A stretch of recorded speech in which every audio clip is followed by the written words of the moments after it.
Liver में जमा fat नुकसान पहुंचा रहा है या नहीं, ये किस टेस्ट से पता चलेगा, जानेंगे आज सेहत के पहले सेगमेंट में। सेहत के दूसरे सेगमेंट में पता करेंगे वेस्ट नाइल फीवर के बारे में, जिसके संदिग्ध मामले केरल में मिले हैं, और क्या डायबिटीज के मरीज गर्मियों में आम खा सकते हैं। डाउट क्लियर करेंगे अपनी आखिरी सेगमेंट में। Brought to you by Candid.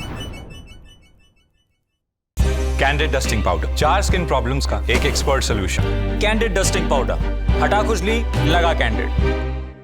Fatty liver यानी लिवर पर फैट जमा हो जाना, इसके मामले पूरी दुनिया में तेजी से बढ़ने वाले हैं। द लैंसेट जर्नल में छपे एक अनुमान के मुताबिक 2050 तक फैटी लिवर के मरीजों की संख्या 180 करोड़ तक पहुंच सकती है।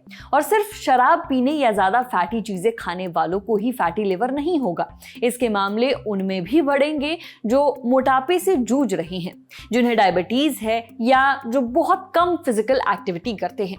फैटी लिवर अब एक लाइफस्टाइल डिजीज बन चुका है, इसे बिल्कुल इग्नोर नहीं किया जा सकता, क्योंकि अगर फैटी लिवर का टाइम पर इलाज नहीं कराया तो लिवर की क्षमता घटती रहेगी और फिर एक दिन लिवर फेल हो जाएगा।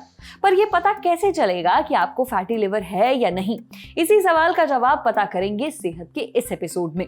डॉक्टर से जानेंगे कि क्या फैटी लिवर के शुरुआती लक्षण दिखते हैं, फैटी लिवर पता करने के लिए कौन सा टेस्ट कराना चाहिए, फैटी लिवर के कितने ग्रेड होते हैं, किस ग्रेड का क्या मतलब है, ये भी समझेंगे कि फैटी लिवर होने पर किन बीमारियों का रिस्क बढ़ जाता है और फैटी लिवर का इलाज क्या है। सुनिए।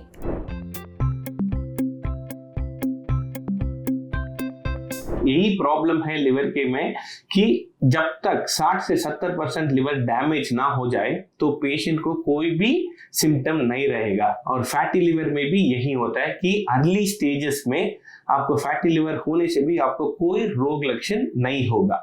जब तक आप जाके हॉस्पिटल जाके थोड़ा सा जांच वगैरह करवाएंगे तब तक आपको फैटी लिवर का अर्ली स्टेजेस में कोई भी रोग लक्षण नहीं होगा। जब भी आप पेट का स्कैन करवाएंगे, मानो कि आपका पेट का दर्द है या और कोई इन्फेक्शन हो गया था और हॉस्पिटल जाएंगे और तब उन्होंने आपका पेट का स्कैन कर दिया तो तब हमें पता चल जाएगा अर्ली स्टेजेस में फैटी लिवर है।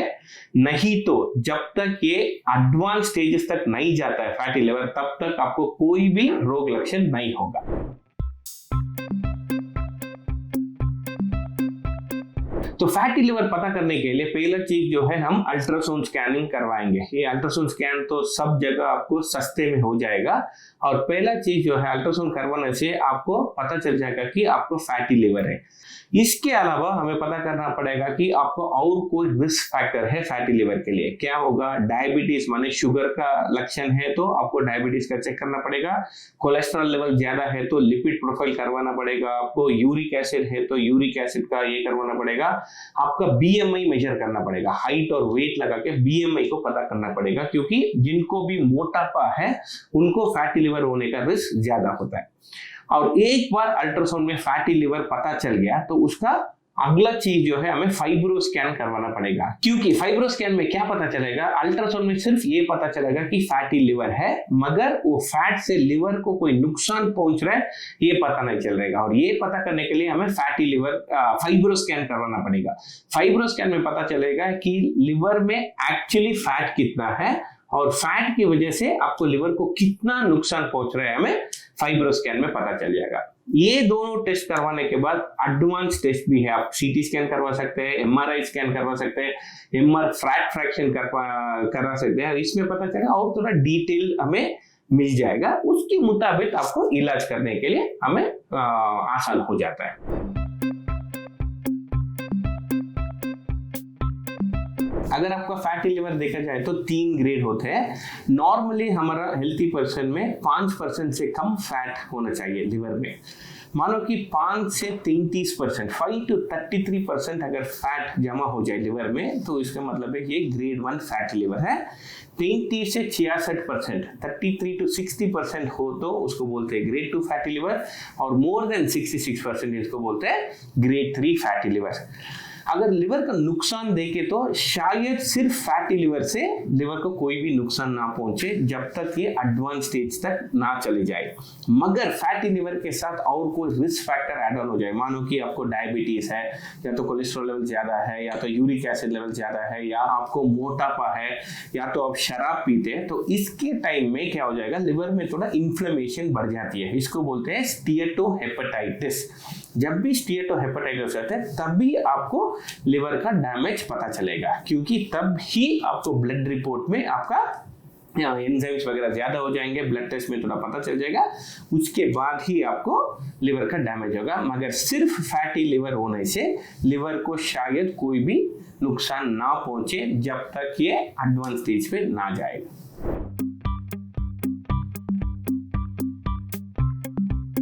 फैटी लिवर एक इंडिकेटर है दूसरे रोगों के लिए। मानो कि अगर आपको अल्ट्रासाउंड में फैटी लिवर आ गया तो पहले जाके कोलेस्ट्रॉल लेवल चेक करवाइए और डायबिटीज का लेवल चेक करिए, क्योंकि फैटी लिवर होने का इशारा जो है वो डायबिटीज या कोलेस्ट्रॉल लेवल हाई होने का इशारा करेगा। आपका हार्ट का चेकअप करना पड़ेगा, आपका ब्रेन का भी चेकअप करना पड़ेगा, क्योंकि फैटी लिवर होने पर आपका हार्ट अटैक का रिस्क भी बढ़ जाता है और स्ट्रोक लगने का रिस्क भी बढ़ जाता है।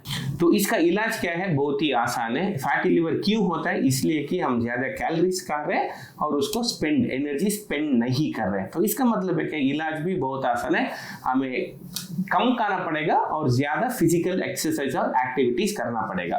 खाने में क्या क्या कम करना पड़ेगा, शक्कर को कम करना पड़ेगा, क्योंकि वो कैलोरी वैल्यू बहुत ज्यादा होता है। सफेद चावल कम किया था, वो भी अच्छा है, क्योंकि ग्लाइसेमिक इंडेक्स ज्यादा होता है।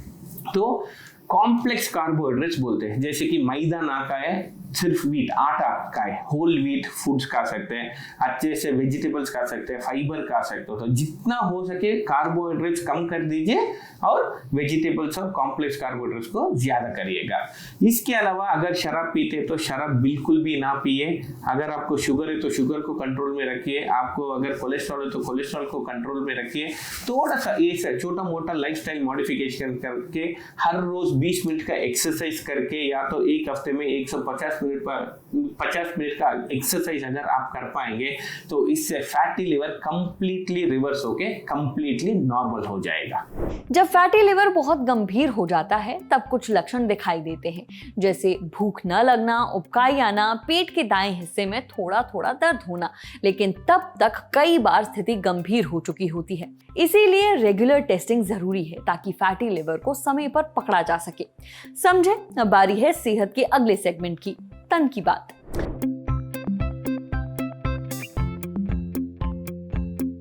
केरल में वेस्ट नाइल फीवर के संदिग्ध मामले मिले हैं। सभी मामले एर्नाकुलम जिले में मिले हैं, जिसके बाद स्वास्थ्य विभाग ने चेतावनी जारी की है। अधिकारियों का कहना है कि नालों की सफाई और घर व आसपास मच्छरों को पनपने से रोकना बहुत जरूरी है। द हिंदू की रिपोर्ट के मुताबिक district medical officer doctor R Shahir Shah ने बताया कि अभी तक वेस्ट नाइल फीवर के मामलों की पुष्टि नहीं हुई है। ये केवल संदिग्ध मामले हैं, जिनकी जांच के लिए सैंपल भेजे गए हैं। रिपोर्ट आने में करीब 14 दिन लग सकते हैं। अभी तक एक ही जगह पर कई केस एक साथ नहीं आए हैं, लेकिन सावधानी बरतना बहुत जरूरी है। देखिए, West Nile fever West Nile virus की वजह से होता है। ये वायरस पहली बार 1937 में युगांडा के वेस्ट नाइल जिले की एक महिला में मिला था। भारत में भी पहले इस वायरस से जुड़े मामले आ चुके हैं, मौत भी हुई है। इसीलिए इसके बारे में सब कुछ पता होना जरूरी है। वेस्ट नाइल वायरस कैसे फैलता है, इसके लक्षण क्या है, इलाज और बचाव कैसे होता है, यह सब हमने जाना फरीदाबाद के यथार्थ हॉस्पिटल में इंटरनल मेडिसिन के डायरेक्टर डॉक्टर राजीव चौधरी से। डॉक्टर राजीव कहते हैं कि वेस्ट नाइल वायरस संक्रमित मच्छरों के काटने से लोगों में फैलता है। मच्छरों तक ये वायरस संक्रमित पक्षियों के जरिए पहुंचता है। जब मच्छर इस वायरस से संक्रमित किसी पक्षी का खून चूसते हैं तो ये वायरस उनके शरीर में पहुंच जाता है। फिर जब ये मच्छर किसी इंसान या जानवर को काटते हैं तो वायरस उनमें भी पहुंच जाता जाता है।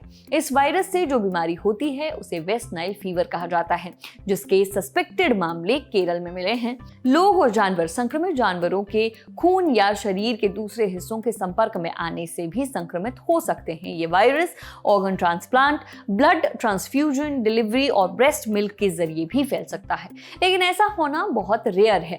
अब तक इसका कोई सबूत नहीं मिला है कि ये इंसान से दूसरे इंसान में फैलता है, यानी छूने या साथ रहने या बात करने से ये इंसानों के बीच नहीं फैलता। वेस्ट नाइल वायरस से संक्रमित करीब 80% लोगों में इसका कोई लक्षण दिखाई नहीं देता। सिर्फ 20% लोगों में ही बुखार और दूसरे हल्के लक्षण दिखते हैं, जैसे सिर दर्द, थकान, शरीर में दर्द, उबकाई, उल्टी, शरीर पर दाने और लिम्फ नोड्स में सूजन। करीब 150 में से एक व्यक्ति में गंभीर बीमारी हो सकती है जो सेंट्रल नर्वस सिस्टम पर बुरा असर डाल सकती है। इससे दिमाग में सूजन आ सकती है, जिसे इंसेफेलाइटिस कहते हैं, या फिर दिमाग और स्पाइनल कॉर्ड को ढकने वाली झिल्ली में सूजन आ सकती है, जिसे मेनिंजाइटिस कहते हैं। ये दोनों स्थितियां जानलेवा हो सकती हैं। वेस्ट नाइल बीमारी से निपटने का कोई खास इलाज नहीं है, बस लक्षणों को कम करने के लिए दवाएं दी जाती है। साथ ही आराम करने से ज्यादा लिक्विड लेने और गंभीर लक्षण पर नजर रखने के लिए कहा जाता है। देखिए, इस वायरस से बचना है तो मच्छरों को पनपने न दें। जहां भी पानी जमा होता है उन जगहों को साफ रखें और कोई भी दिक्कत अगर कई दिनों तक रहे तो डॉक्टर को दिखाइए। अब बढ़ते हैं सेहत के आखिरी सेगमेंट की तरफ, खुराक यानी एक झक्कास सी हेल्थ टिप। तुम्हें तो डायबिटीज है, तुम आम मत खाओ वरना शुगर बढ़ जाएगी। भाई, गर्मियां आते ही डायबिटीज के मरीजों को ये नसीहत मिलने लगती है। उन्हें अक्सर आम खाने से मना किया जाता है। क्यों? क्योंकि आम मीठे होते हैं, उनमें नेचुरल शुगर पाई जाती है जो डायबिटीज वालों का ब्लड शुगर लेवल बढ़ा सकती है। अब क्या सच में डायबिटीज के मरीज बिल्कुल आम नहीं खा सकते? ये हमने पूछा सीनियर डाइटिशियन और वन डाइट टुडे की फाउंडर डॉक्टर अनु अग्रवाल से। डॉक्टर अनु कहती हैं कि आम सिर्फ टेस्टी ही नहीं होता, ये पोषण भी देता है। इसीलिए डायबिटीज के मरीज आम खा सकते हैं, लेकिन उन्हें आम सोच समझकर और सीमित मात्रा में ही खाना चाहिए। रोज रोज आम खाने के बजाय इसे कभी कभार लेना बेहतर है। डायबिटिक पेशेंट्स एक दिन में आधा कटोरी या फिर आधा आम खा सकते हैं।